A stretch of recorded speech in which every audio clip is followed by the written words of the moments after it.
Yes, sir. In a recent interview of U.S. News and World Report, Secretary of the Treasury Blumenthal blamed our current rising inflation in a large part on our foreign trade and unions.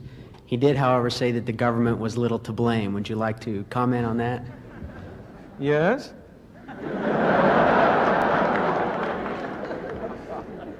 Unfortunately, it is one of the defects of our political system that we always put a Secretary of the Treasury and other high government officials into a position in which, when they make public statements, they are almost driven. Well, what's the word I want to use? I want to use a polite word, equivocate. Secretary Blumenthal knows as well as you and I do that inflation does not come from trade unions. That doesn't mean that trade unions aren't grasping. Of course they are.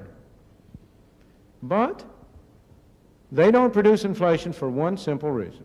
They do not own a printing press on which you can turn out green pieces of paper. The only such printing press is in Washington. I say printing press, of course, in the modern age we do it in a more sophisticated way. We use bookkeepers and accountants and computers. But it comes down to the same thing.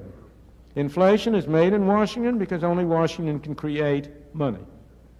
And any other attribution to other groups of inflation is wrong. Consumers don't produce it. Producers don't produce it.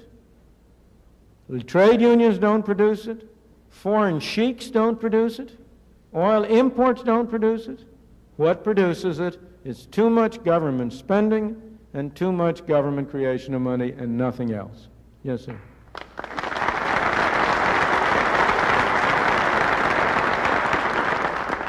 Before you clap, let me point out that the reason why we have too much printed spending and too much printing of money is because you people want it. You and I. We're citizens. We run this country. If Congress has been voting higher and higher spending, why? Because it has been politically profitable for them to do it. If they have been voting higher spending and not voting the higher taxes to pay for it, why? Because it's been politically profitable to do it. We would all like to get something for nothing. And so the political process has been leading to Congress increasing spending, not increasing taxes, and financing the difference by the hidden tax of inflation.